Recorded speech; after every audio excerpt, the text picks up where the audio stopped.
رحمت اللہ علیہ درویش تھے دلی کے، بہت سارے لوگ مرید تھے، ایک بڑا خدمت گزار مرید تھا، مزدوری کرتا تھا، غریب تھا، تو 6 بیٹیاں تھیں اس کی۔ حضرت صاحب کے پاس روز آ کے کہتا حضور بچیوں کے لیے دعا کرے، اللہ کوئی اسباب پیدا کر دے، ایک بچی کی شادی کا خرچہ 1000 دینار ہے اور میں غریب ہوں۔ حضرت صاحب دعا کر دیتے۔ خانقاہ شریف کے تھوڑے ہی فاصلے پر، حضرت جہاں بیٹھ کے مریدوں کی تربیت کرتے تھے، اس سے تھوڑا ہی فاصلے پر نا ایک عیسائی رہتا تھا، بڑا مالدار تھا، بڑی سارے اونٹ، گائیں، بھیڑ، بکریاں رکھی ہوئی تھی، اور حضرت شرف الدین رحمت اللہ علیہ کی بڑی مخالفت کرتا تھا۔ اور یہ جو آپ کا غریب مرید تھا، یہ اس کا پڑوسی تھا، ایک دن بلا کے نا ان کو کہنے لگا کہ تو کدھر جا کے جو ہے وہ ٹکرے مار رہا ہے، وہاں سے کچھ نہیں ملنے والا، وہ تجھے کیا دیں گے جن کی خانقاہ خود چندے پہ چلتی ہے، مدرسہ چندے پہ چلتا ہے، مسجد چندے پہ چلتی ہے، تیری بیٹی کا معاملہ کہاں حل ہوگا؟ تو اس درویش نے کہا کہ تو میرے پیر کو نہیں جانتا، تو مجھے میرا محبوب نہیں ڈٹھا، تو پتہ نہیں نا، تو اس رستے کا مسافر نہیں، تو نہیں جانتا، ان کا بس چلے نا تو وہ ہر قیمت میں میری بیٹیوں کی شادی کرا دیں۔ اب وہ عیسائی تھا، کہنے لگا اچھا چلو ٹھیک ہے، اگر اتنی بات ہے نا تو جاؤ ان سے جا کے کہہ دو کہ 6 سال کے لیے میرے ساتھ معاہدہ کر لیں، وہ میرے جانوروں کو چارہ ڈال دیا کرے، 6 سال ڈیوٹی کرے، میں 6000 دینار دے دیتا ہوں۔ وہ میرے ساتھ 6 سال میرے جانوروں کو چارہ ڈالے، رکھتے ہیں نا آپ چارہ ڈالنے کے لیے ایڈوانس پیسے دے کے، اب تو لوگ انہیں بھی غلام ہی بنا لیتے ہیں، بڑی تھوڑی تنخواہ دیتے ہیں، ظلم کرتے ہیں، پورا معاوضہ نہیں دیتے۔ حضرت شیخ شرف الدین کے بارے میں وہ کہنے لگا جب اپنے پیر سے جا کے کہہ کہ میرے جانوروں کو 6 سال چارہ ڈالے، میں 6000 دے دیتا ہوں، تو جو کہتا ہے ہر قیمت پہ جانے کو تیار ہے۔ اس نے جب یہ بات کی تو مرید نے ناراض ہو گیا، وہ لڑائی ہو گئی، گریبان پکڑ لیا، جھگڑا ہوا، بات بڑی دور گئی، اس طرح کی بات کرتا میرے حضرت کے بارے میں، تیرے جیسے کئی میں وہاں کام پہ رکھا دوں۔ جب وہ بڑی بحث ہوئی، بات محلے میں، علاقے میں پھیل گئی، دنیا نے سن لی، تو شیخ شرف الدین تک بھی پہنچ گئی۔ اس طرح جھگڑا ہوا ہے، لوگ سو گئے عشاء کی نماز کے بعد۔ حضرت صاحب نے نا سر پہ کپڑا لیا، اس عیسائی کے دروازے پہ دستک دی، وہ باہر آیا، فرمانے لگے لوگ تو سوچ سمجھ کے ملازم رکھتے ہیں، تو نے بھی تو سوچ ہی لیا ہوگا، تبھی تو مجھے آفر کی ہے، تو اپنی آفر پہ قائم ہے، واقعی مجھے رکھ لے گا اور 6000 دینار دے دے گا؟ کہنے لگا جا بابا کام کر اپنا۔ فرمایا نہیں، تو نے اتنے لوگوں میں بات کی، اتنی بحث ہوئی، تو قائم ہے؟ کہنے لگا میں تو قائم ہوں، پر آپ نے نہیں قائم رہنا۔ فرمایا میں سوچ سمجھ کے آیا ہوں۔ اس نے کہا آپ ڈیوٹی کریں گے، بحثوں کو چارہ ڈالیں گے؟ فرمایا ایک شرط، بس جب اذان ہو جائے نا تو مجھے رب کی نماز پڑھنے کی اجازت دے دینا، باقی صبح و شام جو تو کہے گا۔ اگر اس غریب کی بیٹیاں بیائی جائیں تو مجھے اور کیا چاہیے، اس کی 6 بیٹیوں کا بوجھ ہے اس کے سر پہ، تو مجھے رکھ لے۔ اللہ اکبر۔ وہ کہنے لگا چلے پہ میرے ساتھ خط بندگی کر لیں، آج کل ہم اسٹامپ کرتے ہیں، اس زمانے میں خط بندگی ہوتا تھا، غلامی کا خط، قاضی شہر کے پاس، یعنی اس کا خیال تھا کہ چلو اسٹامپ کی بات کروں گا تو بھاگ جائیں گے۔ فرمایا چل میں تیار ہوں۔ قاضی تک گئے، طے ہو گیا، 6000 دینار دے دیے۔ حضرت نے مرید کو بلایا، فرمایا پتر یہ لے جا، جا میری بیٹیوں کو روانہ کر دے۔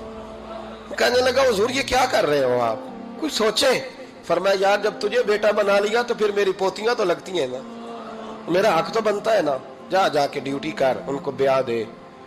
بات پھیل گئی، بادشاہ بھی عقیدت مند تھا، وہ 12000 دینار لے کے پہنچا۔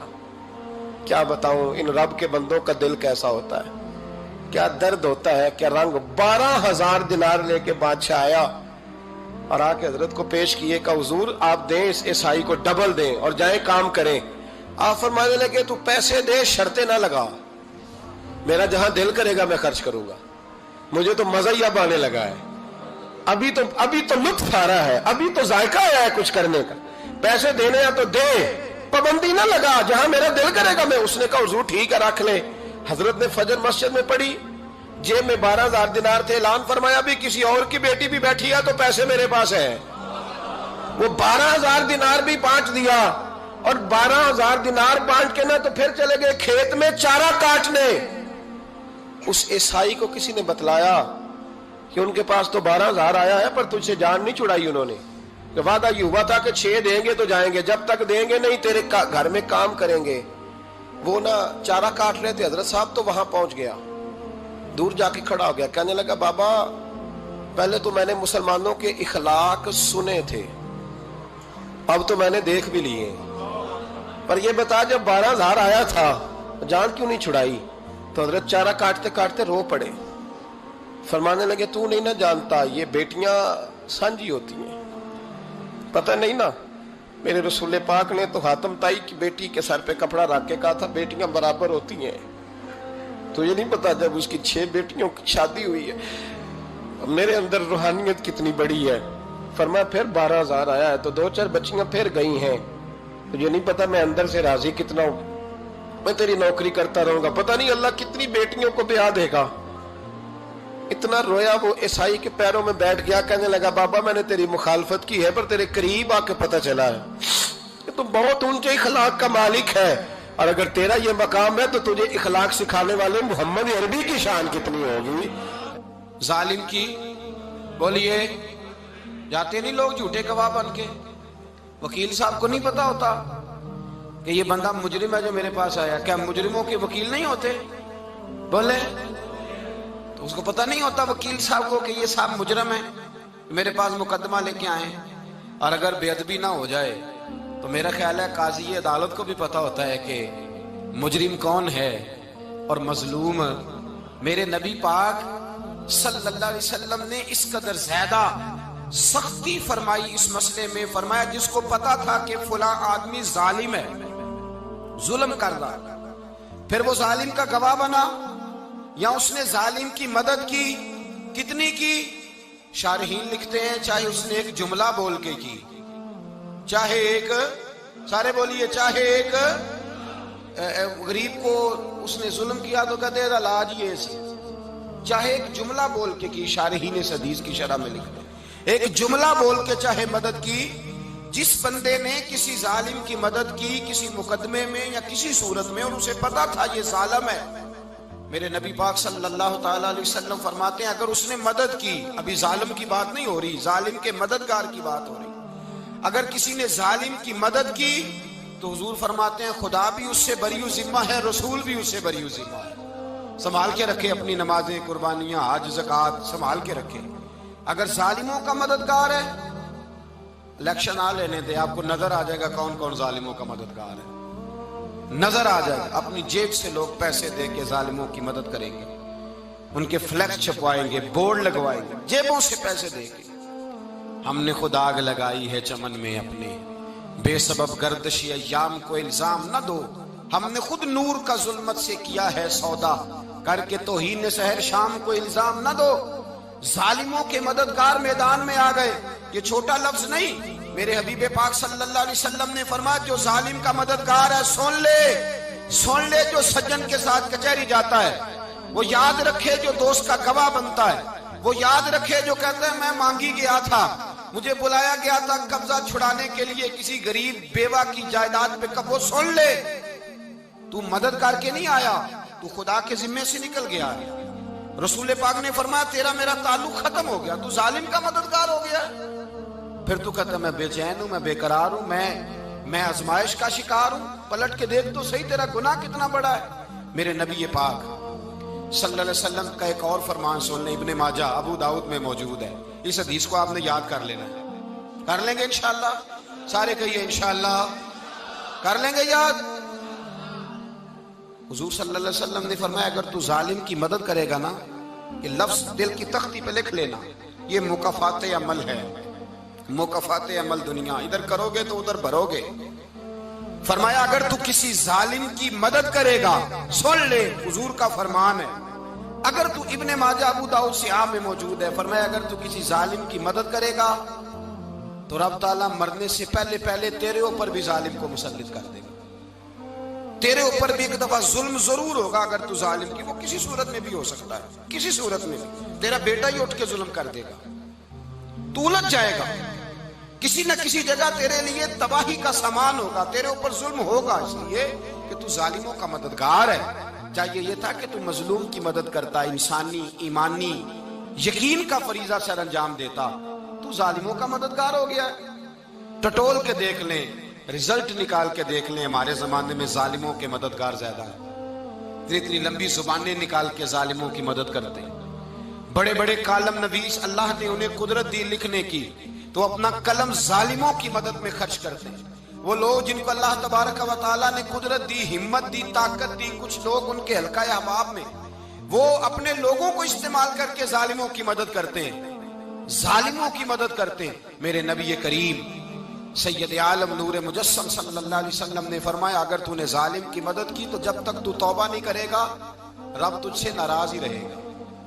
اللہ تجھ سے، او بھائی جس سے رب بھی ناراض ہو گیا، نہ کھانا نہ پینا نہ سونا نہ جاگنا نہ نیند، پھر تیری ہر چیز تیرے لیے آزمائش ہو جائے گی، پھر تیرا سایہ بھی تیرے لیے خوف کا سامان بنے گا، پھر زندگی جیتی جاگتی لاش بن جائے گی، تو اپنے کندھوں پر اپنی میت اٹھائے پھرے گا جب تو ظالم کا مددگار ہوگا۔ اور نبی پاک صلی اللہ علیہ وسلم نے فرمایا ظالموں کا مددگار بھی ظالم ہوتا ہے، ظالموں کا مددگار بھی، سارے بولے ظالموں کا مددگار بھی نہیں، کو نہیں، آپ سارے نہیں بولے، ایک دفعہ بولے ظالموں کا مددگار بھی، پکی بات ہے، ظالموں کا مددگار بھی۔ اللہ اکبر، جس کا یارانہ ہو، جس کا دوستانہ ہو، جو کہے میں نے نا اس کو اوکھے ویلے کے لیے ظالم کو یاد رکھا ہوا ہے۔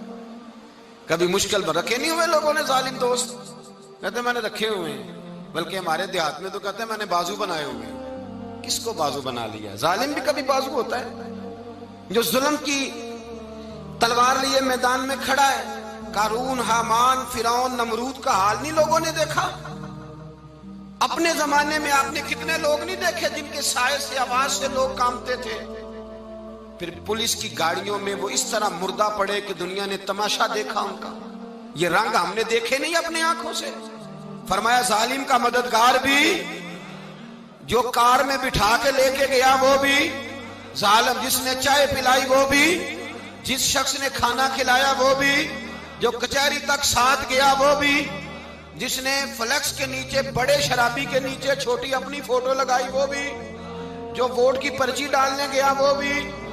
کہہ دینا باہر نکل کے کہ حضرت صاحب نے سیاسی تقریر کی ہے، کہہ دینا، پر بات تو سچی ہے نا۔ خو کرے ہم تو سے تھوڑا سا گلا بھی سن لے، خو کرے ہم تو سے تھوڑا سا بھی گلا۔ امام مالک کے پاس ایک بندہ آیا، اس نے کہا حضور میں درزی ہوں، ایک ظالم بادشاہ مجھ سے کپڑے سلواتا ہے، میں تو ظالموں کا مددگار نہیں نا۔ ایک ظالم بادشاہ مجھ سے، حضور میں تو مددگار نہیں نا ظالموں کا، جو فرمایا ظالموں کا مددگار بھی ظالم ہوتا ہے، تو کپڑے لے کے آتا ہے میں سی کے دے دیتا ہوں، ذمہ داری نہیں۔ یہ ایک آدمی دکاندار ہے، اس سے کوئی بندہ چیز خریدنے آئے گا تو تھوڑی کہے گا میں نے نہیں دینی، تو دے گا۔ کوئی بندہ اگر کسی شخص سے کوئی کام کہتا ہے جو اس کی فیلڈ ہے، اس کا شعبہ ہے، اس کا معاش کا وہ سلسلہ ہے، کہتے ہیں یا رسول اللہ صلی اللہ علیہ وسلم ظالموں کا مددگار بھی ظالم، حضور نے فرما دیا۔ تو امام مالک سے بندے نے مسئلہ پوچھا، دل کی تختی پہ لکھنے والی باتیں ہیں، کہا حضور میں درزی ہوں، ظالم کپڑے سلواتے ہیں، میں تو مددگار نہیں نا۔ امام صاحب کہنے لگے نہیں، مددگار تو وہ ہوگا جو تجھے سوئی دھاگا فراہم کرے گا، تو پورے کپڑے سی کے دیتا ہے، تو خود بہت بڑا ظالم ہے، تو پورے سوٹ سی کے دیتا ہے، تو بہت بڑا ظالم خود ہے۔ مددگار تو وہ ہوگا جو تجھے دھاگا دے گا، جو تجھے بٹن دے گا، جو تجھے نلکی دے گا۔ جو ظالم سے اتنی نفرت، ظلم کر کے بندہ آئے، یہاں تو ہمارے زمانے میں ہیرو بن جاتے ہیں لوگ، ظالم ہیرو ہے، لوگ اس سے ڈرتے پھرتے ہیں، گھومتے پھرتے ہیں، اور بہت سارے کم مزاج لوگ اس کے پیچھے ہاتھ باندھ کے پھرتے ہیں۔ ظالموں کی مدد کرنا، ظالموں کے ساتھ رہنا، یہ ظلم ہے، ظلم، یہ زیادتی ہے۔ میرے نبی پاک صلی اللہ تعالی علیہ وآلہ وسلم نے ارشاد فرمایا یاد رکھو، رب فرماتا ہے میں مظلوم کی مدد ضرور کروں گا، چاہے جلدی کروں چاہے دیر سے کروں، میں مظلوم کی مدد۔ اور حضور صلی اللہ علیہ وسلم نے فرمایا ہے، حضرت معاذ بن جبل کہتے ہیں حضور نے مجھے یمن کا گورنر بنایا، جب میں جانے لگا نا تو حضور نے بڑی نصیحتیں کی، بخاری میں موجود ہے، فرماتے ہیں جب میں پلٹنے لگا تو میرے رسول نے فرمایا معاذ ایک منٹ ٹھہر جا، ایک بات میری یاد رکھنا، اس کو نہ بھولنا۔ کہا حضور کیا؟ فرمایا دیکھنا کسی پہ ظلم نہ کر بیٹھنا، کہیں تجھ سے زیادتی نہ ہو جائے۔ محبوبہ پھر حضور نے فرمایا سن میرے معاذ، میں تجھے گورنر بنا رہا ہوں، زیادتی نہ کر بیٹھنا۔ یا رسول اللہ صلی اللہ علیہ وسلم کیا ہوتا ہے؟ تو میرے کریم نے فرمایا جب مظلوم دعا کے لیے ہاتھ اٹھاتا ہے تو عرش کا مالک کہتا ہے فرشتوں پیچھے ہٹ جاؤ، عرش کا مالک کہتا ہے فرشتوں پیچھے ہٹ جاؤ۔